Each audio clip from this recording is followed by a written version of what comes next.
Hi everyone. Today I'm going to talk about what is Vipassana and how do they make you meditate when you go to learn Vipassana. Um, I've been practicing this technique since April now, and it's a little different from the other meditations that I've done. And I'm not going to talk about what we do in other meditations, be it Yog Nidra or meditations that are taught by other schools of meditations, other Buddhist schools I've attended.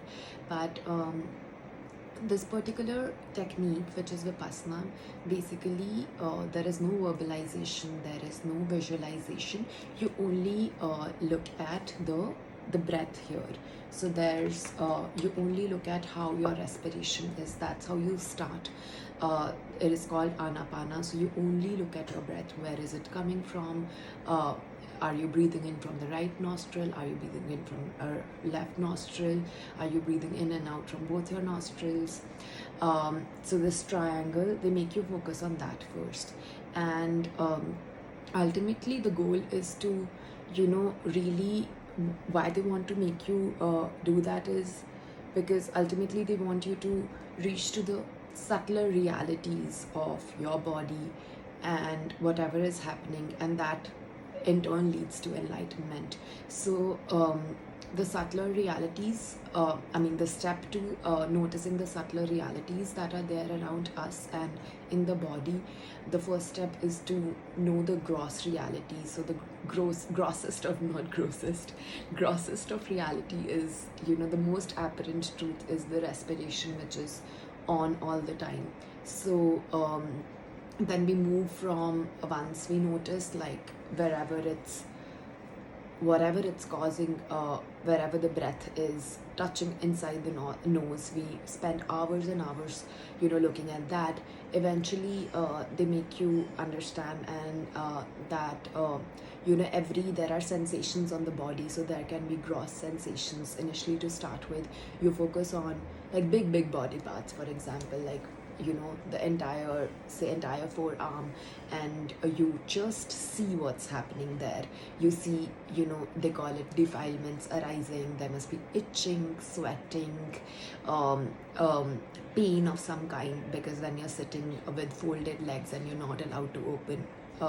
So there are all these like gross realities that happen, and you first, initially to start with, you keep on observing them, and you don't get, and the key is to be equanimous towards it. Whatever, if it's a good feeling, you don't create craving towards it, that oh my god, I want this feeling again. That's not what we do when we're practicing Vipassana. We look at whatever sensation has arisen in the body with very with anisha, with like total equanimity in the mind.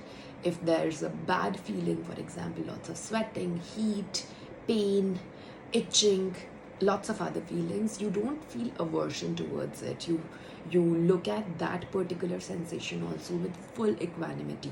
So, and that's how it's said that you stop the creation of sankharas, which means that's how you become really like, that's how like whatever doesn't need to happen will stop happening, and whatever needs to happen more will start happening more. So the technique, which is the dhamma, is that you keep on observing whatever's happening in the body, and remain complete equanimous towards it, and then let the nature play its role. The nature will show you, the nature will guide you, and the nature will show you whatever it needs to show. I mean, each of us as a Buddha has our own mission and whatever we need to fulfill in society.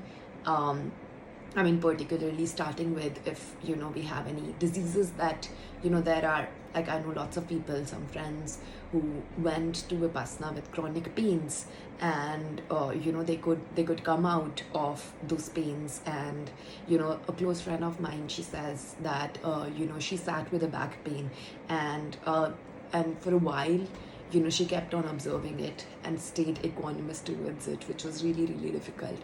And her brain took her to a point wherein the pain became as big as the universe, and then suddenly it wasn't there.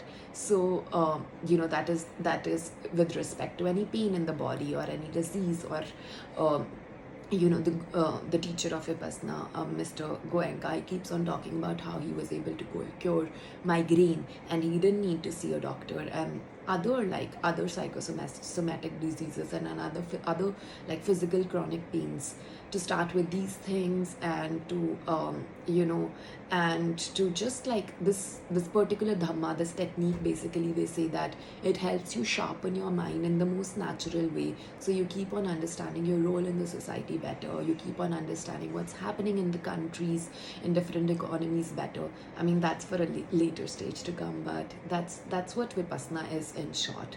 So yeah, thank you so much for listening to me.